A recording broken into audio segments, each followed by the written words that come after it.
Je m'appelle Stéphane de Renoncourt et je fais du conseil sur tous les paramètres de production, de la viticulture, de la vinification. Parallèlement à ça, j'ai acheté un petit domaine, mon domaine, sur lequel j'ai un petit peu mon laboratoire. Je m'appelle Nathalie Crasset, je suis designer industriel. Le designer, il a cette capacité de voir le monde par les projets. Ce qui est vital, c'est de faire en sorte que les gens se regroupent. C'est assez beau, en fait, comme métier de faire ça. L'idée, c'était de faire un vrai projet, spécifiquement pour l'exposition, un contenant pour le vin. Il n'y avait pas de cahier des charges plus que ça. Ça pouvait être une carafe, ça pouvait être un verre. Et j'ai choisi plutôt un projet autour de la biodynamie. Parce que je pense que ces vignerons qui sont en biodynamie, c'est un peu les têtes chercheuses en fait, qui font de la création, au même titre que moi j'ai fait de la création à travers l'objet. J'ai une histoire un petit peu particulière parce que je suis originaire du nord de la France, donc c'est plutôt le pays de la bière. Et un peu par hasard, je me suis retrouvé en septembre 82 dans la région bordelaise pour faire des vendanges. J'ai rencontré un vigneron qui lui m'a proposé un job assez intéressant. Et pour la première fois, j'ai assisté à une fermentation et pour moi, c'était magique. J'ai dit, bon voilà, c'est le métier que je veux faire. Je suis directeur depuis 2001 du Centre international d'art verrier de Meisenthal. C'est une structure qui est installée là, sur la friche de l'ancienne verrerie de Meisenthal. Et l'objectif de ce centre, c'est à la fois essayer de travailler sur le patrimoine immatériel, c'est-à-dire les savoir-faire, les sauvegarder, mais c'est surtout de donner l'opportunité à des créateurs, des artistes, des designers, de revisiter cette tradition technique, cet héritage, pour lui donner un nouveau souffle.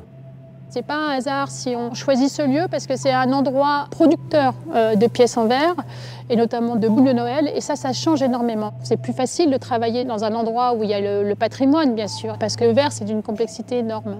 Et en fait ici c'est un creuset qui permet l'intelligence collective parce que les gens qui sont là ils sont pour les bonnes raisons. Finalement, la biodynamie elle repose aussi pas mal sur des pratiques un peu ancestrales.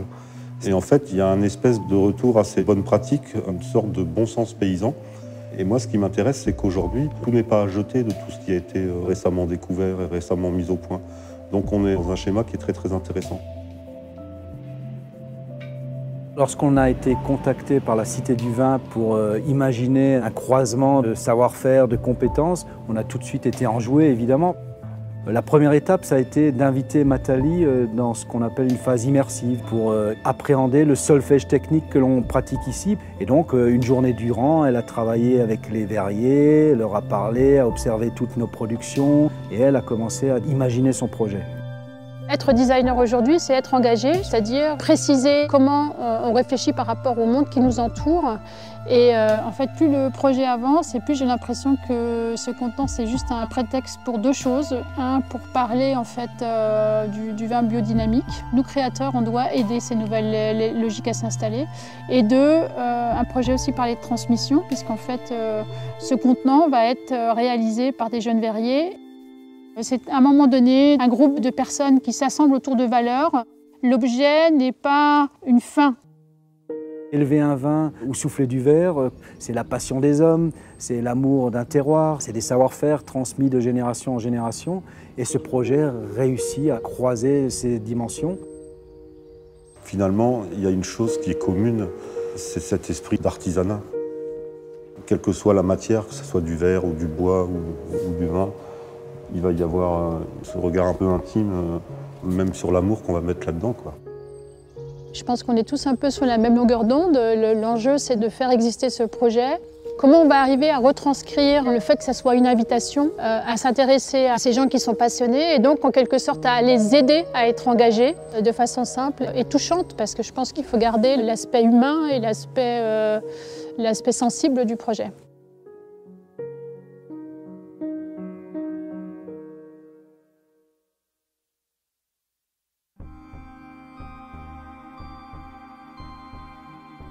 Le vin est un domaine très complexe. C'est aussi un domaine où on nous fait croire qu'il y a des gens qui savent et des gens qui ne savent pas, qu'il y a des gens qui ont le pouvoir d'acheter des bonnes bouteilles et d'autres qui ne l'ont pas. Donc c'est toujours plutôt un domaine de l'exclusion et il existe en parallèle justement avec les gens qui défendent la biodynamie, cette idée de retirer toutes ces catégories et d'inviter les gens à trouver sa propre voie.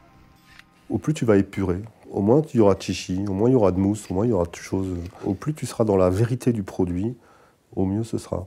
Donc c'est une quête en fait, et ça marche aussi. Mais ce succès, il vient couronner une méthode, il ne vient pas couronner des personnes. Donc ça renforce l'idée de se concentrer sur cette méthode et de l'améliorer chaque jour.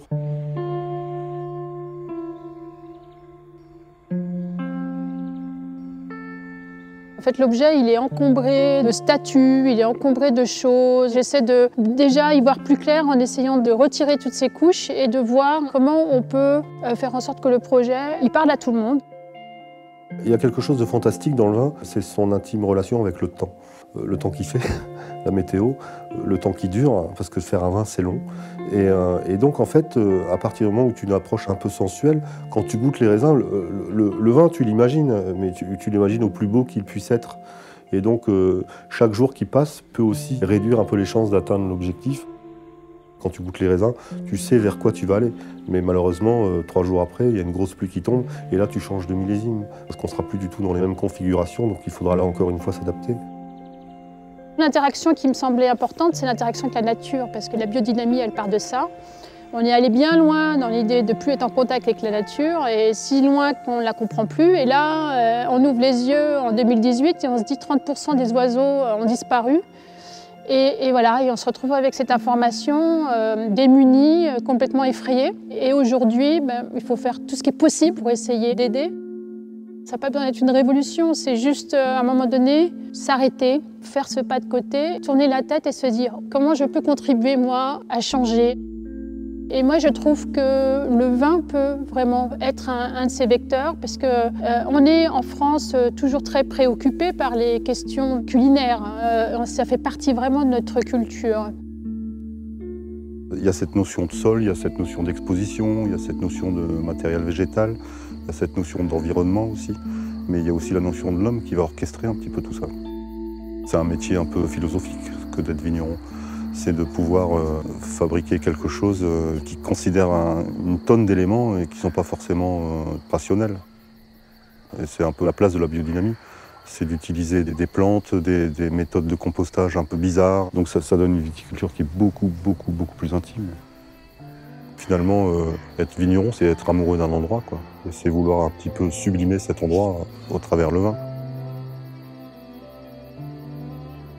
Ce que j'ai plutôt envie de montrer, c'est qu'on peut peut-être retourner plutôt à des contenants beaucoup plus simples. Et là, la gestuelle va avoir beaucoup plus d'importance que la forme de l'objet. Je ne suis pas allée voir pourquoi le verre est à cette forme-là, mais ce qui m'intéresse aujourd'hui, c'est de dire ça peut exister autrement. Ça va être un contenant, on va continuer à le porter, mais on va le porter momentanément. Et donc la relation avec le contenant, elle va être différente en fait. Entre un projet, un dessin et la réalité, il y a une phase de travail importante à réaliser entre le designer et les verriers pour essayer de construire tout doucement cet objet pour qu'il puisse à la fois, au final, convenir à la designer qui se fait une idée de toute la poésie que doit renfermer cet objet, mais aussi au centre d'art verrier qui doit imaginer une phase de production et d'édition de cet objet.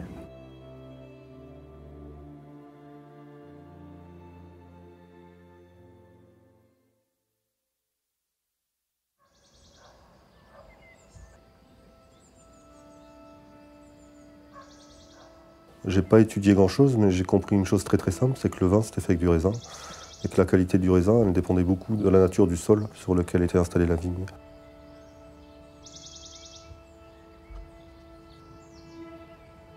Quand on a des cuves différentes, remplies de raisins qui viennent de parcelles différentes, on a des goûts différents, on a des arômes différents, on a des formes différentes. Et c'est ça qui m'a toujours un peu fasciné. Donc c'est quelle relation il y a entre la qualité d'un vin et le sol sur lequel il est produit.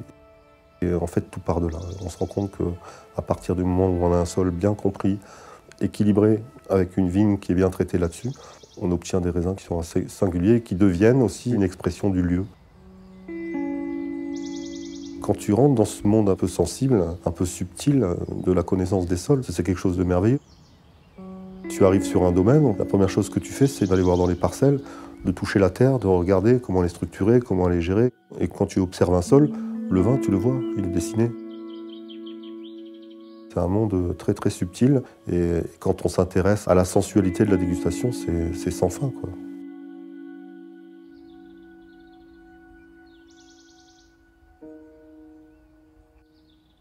Le verre demande un fonctionnement 24 heures sur 24, donc c'est quelque chose qui paraît d'un autre âge. Mais en même temps, c'est beau parce que si on réfléchit un peu plus loin, ça veut dire que c'est vivant. C'est quelque chose qui est continu. Et puis, il y a une complexité de transformation dans le verre qui fait que même si on applique un peu les règles d'épaisseur de matière régulière, il reste encore des choses qui vont être décidées autour de la pièce. On sait qu'on peut coller des parties en verre, mais il y a une tension qui se crée et en fonction de l'épaisseur, la pièce va accepter ou non la greffe, en fait. Ça, c'est un peu du vivant. Donc on est dans des logiques comme ça qui sont assez belles parce qu'il y a une fragilité, il y a une compréhension globale, mais en même temps, en détail, il faut essayer, il faut en discuter et on va petit à petit arriver à faire le projet ensemble. Je trouve que c'est un métier magnifique dans le sens où il n'y a pas beaucoup de métiers aujourd'hui où on va maîtriser comme ça un peu tous les paramètres, partir d'un coup de sécateur pour 2 ans plus tard mettre un bouchon sur une bouteille. C'est quelque chose d'absolument magique pour moi. C'est une source de découverte permanente puisque finalement il y a beaucoup de philosophie dans les métiers de la vinification à partir du moment où les gens veulent faire des beaux vins, des choses un peu identitaires. Il y a une règle simple en viticulture, c'est que chaque travail et chaque qualité du travail, elle va avoir une influence directe sur le travail suivant. Donc il faut quand même être assez bon sur l'ensemble de la chaîne. Par exemple cette année, il y a eu pas mal de problèmes de gel, donc la taille est un peu compliquée. Donc, il faut s'adapter, il faut gérer la pérennité du vignoble, mais il faut aussi gérer la récolte prochaine. Ce qui est formidable, c'est que quand tu es un petit peu soumis aux aléas climatiques à la saison, tu ne peux pas te mettre derrière une ligne de conduite qui soit linéaire, quoi. Il y a toujours des adaptations, il y a toujours des réflexions. Alors, ce n'est pas des révolutions, mais ça tient un peu le cerveau en éveil, quoi. J'avais préparé un croquis, entre-temps il y a eu des essais qui ont été faits, j'avais choisi des directions, on en a reparlé et surtout ce qui était important c'était de trouver ensemble la façon de produire la pièce en petite série. On a décidé de faire la forme principale moulée et de faire une ouverture dans la forme qui permet à la fois de sentir le vin et de le goûter. Et vraiment l'idée de le laisser flotter, de le prendre un moment, de goûter et de le laisser de nouveau. Il n'y a pas besoin de dicter une gestuelle. La gestuelle, elle va venir toute seule, en fait, en quelque sorte. Donc c'est assez beau parce qu'en fait, il suffit souvent de se décaler un tout petit peu et de se dire « et si ?» Et mon métier, il est fait que de ça, en fait. De l'idée de faire un pas de côté, de questionner les codes et de revenir en quelque sorte aux évidences. Le vécu, il va justement s'inscrire dans ces moments particuliers. Il va peut-être moins s'inscrire dans le vécu quotidien.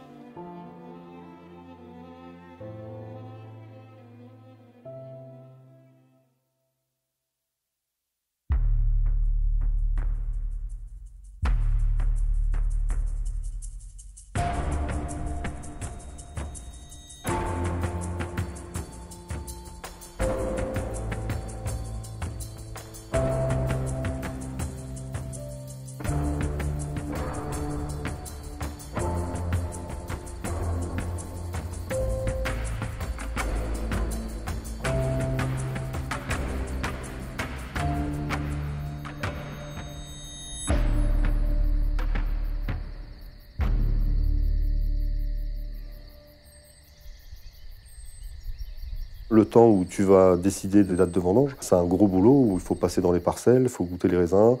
On aime bien aussi cartographier, puisque à l'intérieur d'une parcelle, tu peux avoir des expositions ou des sols différents, les raisins ont des goûts différents.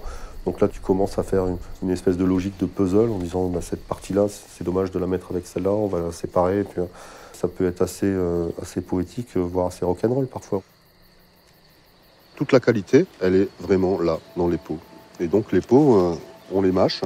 Et il faut qu'elle puisse libérer ses tanins. Donc voilà, c'est un peu une synthèse entre la fraîcheur du jus, la maturité des peaux, et puis la qualité de maturité du tanin. Et donc on va laisser vraiment se patiner les tanins jusqu'au seuil parfait. Une fois que ces paramètres sont à peu près alignés, on va manger. Il y a plusieurs moyens de décider des vendanges. Tu fais un suivi d'analyse et une fois que les analyses te plaisent, tu ramasses. Mais à partir du moment où on a un raisin sur un sol équilibré, pour moi, il n'y a pas une analyse type. Je pars toujours du principe que le vin, c'est un produit vivant. Et quand tu le vinifies, notamment dans des projets de grands crus, il doit vivre pendant 20 ans, 30 ans, 40 ans, voire plus. Et donc, il vaut mieux se baser sur un équilibre naturel, ressenti, que sur des chiffres.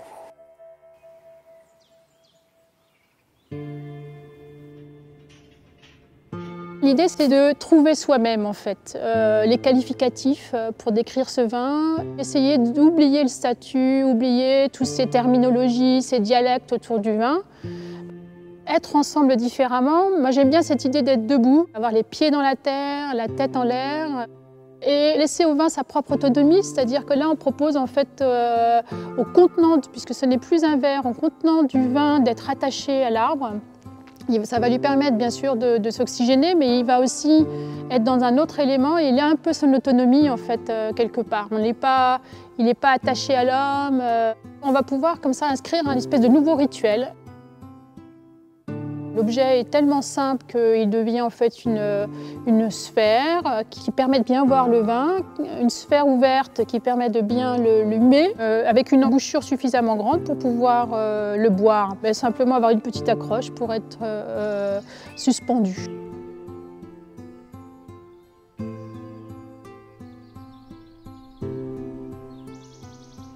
Très franchement, fin juin, c'était la déprime totale. C'est une saison qui nous a vraiment beaucoup tracassés, avec un printemps horrible, très pluvieux, des difficultés pour rentrer dans les vignes sur des sols détrempés, puis surtout, par-dessus tout, une forte attaque de mildiou. Et évidemment, quand on travaille en bio, on n'a pas beaucoup de filets, quoi. Et donc, je ne voyais pas vraiment comment on pouvait arriver à amener ce millésime au bout. C'était vraiment la déprime totale. Et puis, du jour au lendemain, le beau temps s'est installé. La pluie a cessé, on est rentré dans une période plutôt sèche, plutôt très chaude aussi, très lumineuse. Et donc le scénario s'est inversé.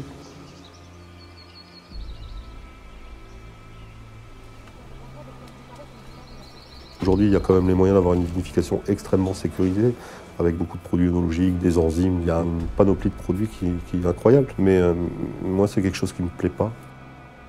Et ma question, c'était de me dire si ce respect du fruit, on l'amenait jusqu'au bout, qu'est-ce qui se passerait, quoi. Et en fait, j'ai découvert un monde merveilleux. Ça ressemble un peu à une boîte de caviar ouverte, hein, toutes ces petites billes là. On a des grains très noirs, très petits, qui inspirent quand même une concentration naturelle parfaite.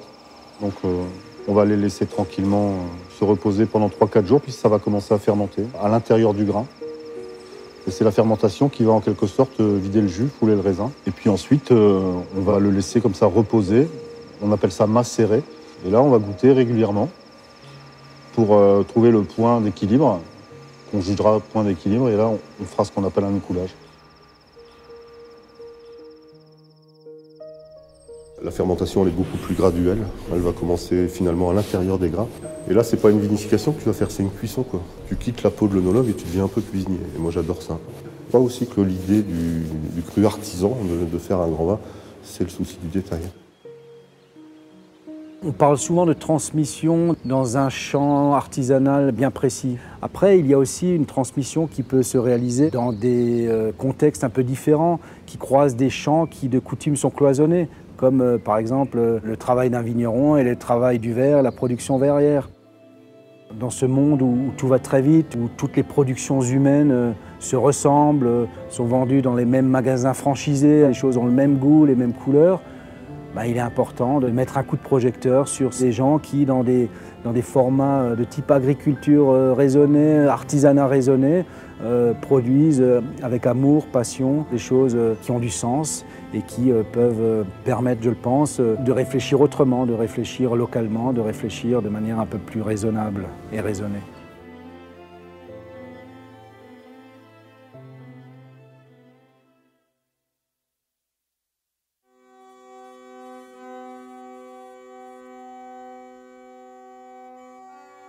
Ce projet est un merveilleux outil pour créer un rapprochement de deux métiers qui fondamentalement se nourrissent de la même passion.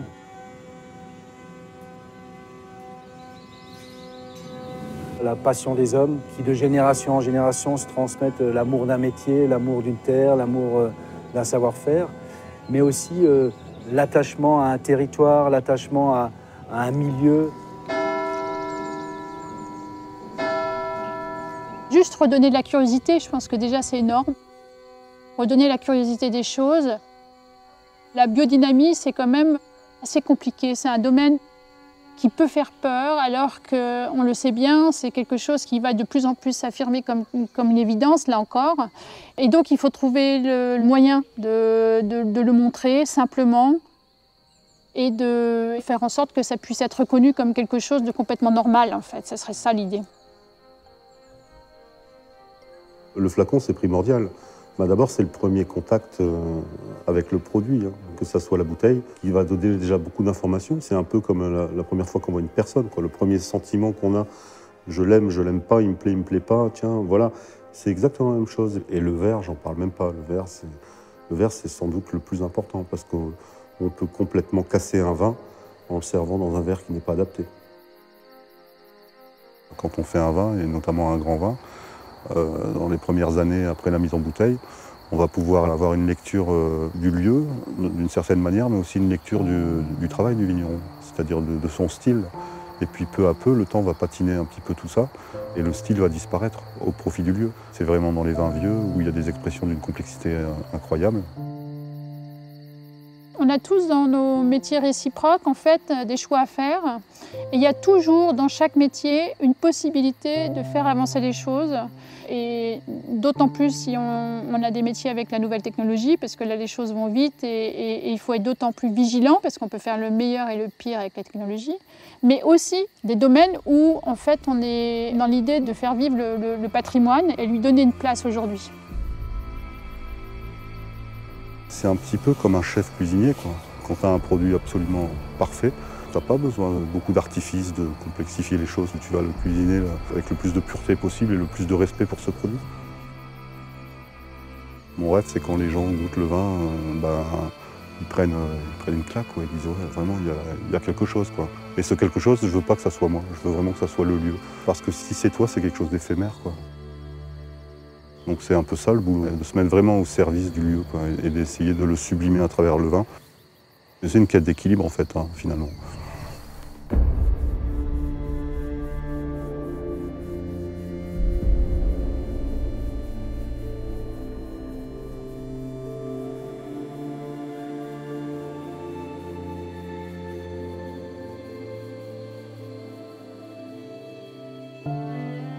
En fait, ça marche. Moi, je trouve que la dégustation est belle, comme dans un verre. Ce qu'il y a, c'est que c'est assez ergonomique, finalement. Oui, justement, moi, je me suis aperçue quand on a fait les essais, justement, à Wiesenthal, que le pied gêne, en fait, pour le verre ballon, tu vois.